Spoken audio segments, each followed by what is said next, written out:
कुंवर शाह साहब, बहुत शुक्रिया, आपने वक्त दिया। ये अब जो एक तासुर है वो ये है कि टेक्निकली ज़ाहिर अगर डिजिटल मरदमशुमारी और हल्का बंदियाँ नए सिरे से होती हैं तो आप ज़रा बताइएगा कि इसमें वक्त कितना दरकार होता है और क्या फिर इलेक्शन मुमकिन है कि टाइम पर हो पाए या फिर आगे बढ़ जाए? देखिए, सबसे पहले तो मैं आपको जो आपने इंट्रोडक्शन रिमार्क किए वो बहुत शानदार। बहुत शुक्रिया। उसमें आपने जो जिक्र किया है अशराफिया का और बड़े साहब असेंबली का, ये आपने सही तर्जमानी की है।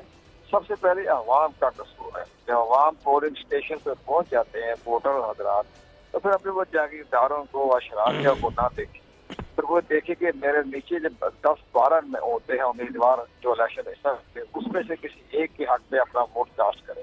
लेकिन वोट कास्ट वो नहीं करते। उन्हें तो जो बिलावल जो बड़े बड़े मौरूसी सियासतदान हैं उन्हीं के खानदान की गुलामी कर रही है। ये सारा आपका 12.5 करोड़ वोटरों का फर्ज है जो इस दफा अपनी पॉलिसी बदलें और वो ऐसे लोगों को वोट दें जो उनके घरों के दहलीज पर खड़े होकर जो पूछते मसाइल क्या है। लेकिन ये अवाम इस पर नहीं सोचती। ये आपने प्रोग्राम करना है, ये मैंने शहबाज शेख से भी कहा था 2018 के इलेक्शन में कि आप इस तरह की कंपेन चलाएं, लेकिन बहरहाल वो उनकी अपनी पॉलिसी होती है। अब आइए आपके सवाल की तरफ। तो अब आमिर ज़िया ने सबसे बड़ी अच्छी बात की आमिर ज़िया साहब ने। देखो, सारी बातें जो है वो तो सारे ऐसे होते हैं जिस पर आवाम जो है वो सोचती नहीं है, बस सुना और बस पास से गुजार दिया। असल बात जो आपने सवाल किया है मरदमशुमारी का, मरदमशुमारी का ये फैसला जो हो गया है 5 अगस्त को, और वो गवर्नमेंट ऑफ पाकिस्तान ने भी अपनी कानूनी कार्रवाई करते हुए इसका नोटिफिकेशन कर दिया। तो अब इलेक्शन के पाकिस्तान ने उसी के आइन के आर्टिकल 51 का जो सेक्शन हमारा 5 है, जो बड़ा अमर धारा है, वो ये कहता है कि जी आप जो ही नोटिफिकेशन हो जाए तो लास्ट मरदमशुमारी के जो नतायज है उसकी बुनियाद पर इलेक्शन कमीशन ने मरदमशुमारी लाज नहीं करनी है। अच्छा, लफ्ज़ शल का लफ्ज़ सही आइन के अंदर आर्टिकल शल।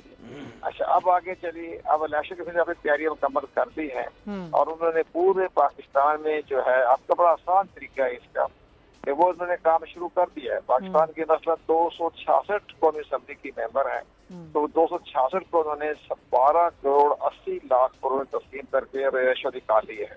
इसी तरह ये होगी कौमी असम्बली का। इसी तरह 593 सूबाई असम्बली की नशिस्तें हैं, तो हर सूबे के आबादी के लिहाज से उन्होंने अपना रेशो निकाल दिया है। वो काम हमने शुरू कर दिया है। आप इसको ज्यादा तेजी से काम करेंगे तो मुमकिन है ये 15 जनवरी फरवरी के पहले हफ्ते तक ये अपना काम मुकम्मल कर लें और इलेक्शन जो है ये ज्यादा से ज्यादा फरवरी तक ही ताखीर का शिकार होंगे। अदरवाइज इससे आगे जाने के मेरे नुक्ता नजर से नामुमकिन मैं लफ्ज़ इस्तेमाल नहीं कर सकता। यानी कि ये वो टेक्निकल बात है जो आप हमें समझा रहे हैं कि इलेक्शन कमीशन की तैयारियों को मद्देनजर रखते हुए फरवरी या चले मार्च, इससे आगे नहीं जा सकते। मार्च बस 15 फरवरी से आगे इंशाल्लाह नहीं जाएंगे। जहाँ तक मैंने इलेक्शन कमीशन पाकिस्तान की वर्किंग को देखी है, वो राउंड दी क्लॉक उन्होंने काम शुरू कर दिया। कमेटियां बना दी है, सब कमेटियां बना दी है। वो पूरे जिले और सूबे की तहसील वाइज जो है उन्होंने अपना काम पहले काम किया हुआ है। इसमें ज्यादा काम मुश्किल नहीं है। वो 5 अगस्त 2022 की जो हल्का बंदी हो चुकी है उसको थोड़ा सा रद्दो बदली करना है। इसमें ज्यादा काम नहीं है, मुमकिन 3 महीने में करते हैं। 4 महीने उन्होंने इसलिए अमूर में कल से 4 महीने में ना हो सके तो ये ना कह सके जी आपने क्यों नहीं किया। तो मुमकिन ये 4 महीने से पहले ही सरप्राइज देते हैं कि हमने मुकम्मल कर लिया। ये इलेक्शन कमीशन कौम का इदारा है ना जी, तो वो उन्होंने सब चीजें उन्होंने देखनी होती है। इस लिहाज से ये बेहतर रहता है। बाकी हमारे दोस्त ठीक का शफाफ इंतखाबात कराने की जिम्मेदारी किसी इदारे पर नहीं होती, ये वोटर्स की जिम्मेदारी।